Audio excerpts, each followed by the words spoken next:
What's up everyone? I hope you're well. Welcome to this video. In case you are new here, we talk about growth and personal development, and today particularly we'll be talking about journaling and documenting your personal growth. Journaling is basically writing down your thoughts and feelings. It's a safe space because only you have access to the journal. A journal should be very private. It's something that you don't just go around giving to people to read unless they mean something to you. So it's a place you can actually be free and express your thoughts and express yourself fully, because only you and God can actually access that. Yeah. So I want us to look at some of the benefits of journaling, and I hope you learn something from it. The first benefit that tops my mind is that journaling helps you to bring something that is abstract into a reality of some sort. It helps you see things from a physical dimension instead of it just being an idea in your mind. It's easy to deal with things that are physical, something that you can actually see. It's easy to deal with it than as compared to something that is abstract, something that is just in your mind. And that is the beauty of journaling. When you are able to express exactly how you feel and then read it out to yourself, you are actually reading your feelings out. And isn't that very beautiful and amazing? Because you can deal with those feelings now, being so in tune with them and understanding really what it is. Consider this. Consider a fashion designer who you're consulting because you want them to make you a dress or a shirt or whatever it is, and you just know that you want a dress, and in their mind they start painting a picture, but for you to fully see what they are thinking about, they have to draw it out or sketch something, and then now from there you can be able to add, this is what I want, this is not what I wanted, keep this, do away with this, and things like that.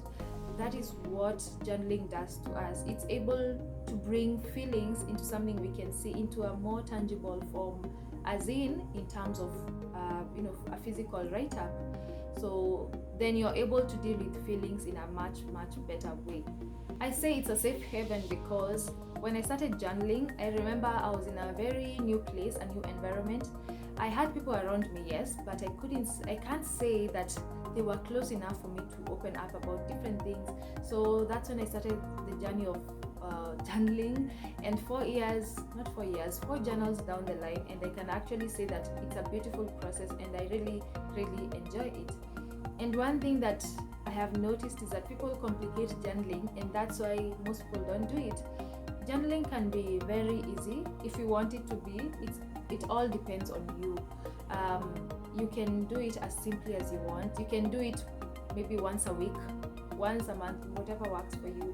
Okay, month, honestly, month, surely. Month is a long time. Maybe once a week or after 2 days, whichever time works for you. If you are a person who is very pictorial, you like to see pictures, why not even try and draw something and sketch something, just in alignment with how you're feeling.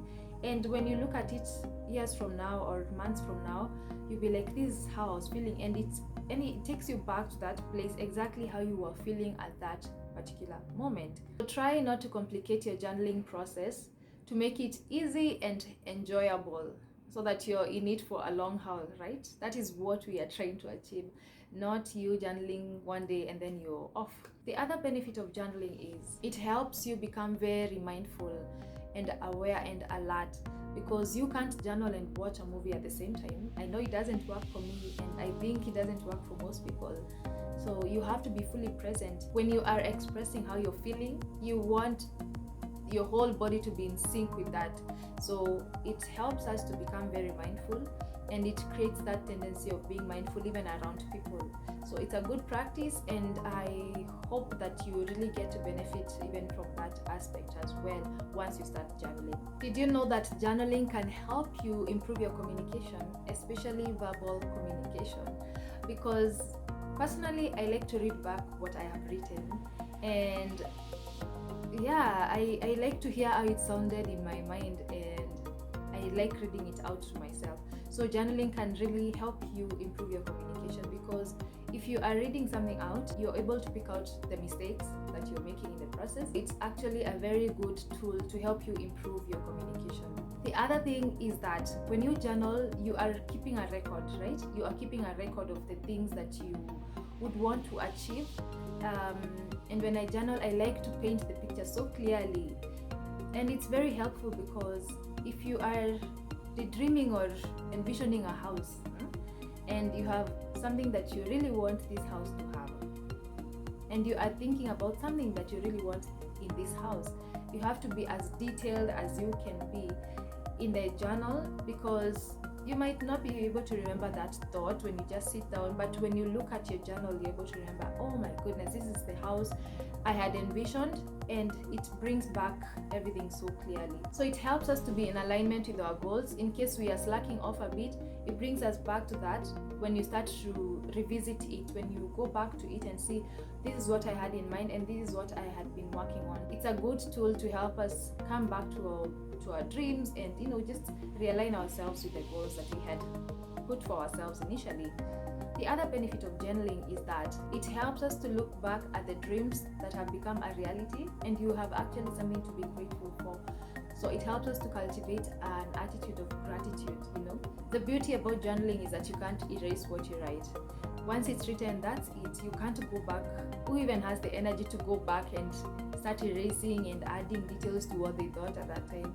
And when I'm journaling, I like to write to be as detailed as possible. So that means writing the date, the time that I'm documenting that. It could be 1 a.m., it could be 2 a.m., it could be 7 a.m. or whatever time you wake up and you feel the need to document something. Please indicate the time so that when you look back, you'll be like, wow, this thought came to me at exactly 4:31 p.m. and that's when I wrote it. So yeah, it's a good way to help us be very grateful, because we look back at all the things that maybe have now become a reality. So that's the beauty about journaling. I hope this video shed some light on how to go about it to make it easy for you. Don't complicate the journaling process, and it's going to be an amazing journey. Yeah, that's it for today. I hope you learned something. If you're new here, don't forget to subscribe, and please consider sharing this video widely so that it can reach to many people who can benefit from it. Thank you so much, and see you in the next video. Bye for now.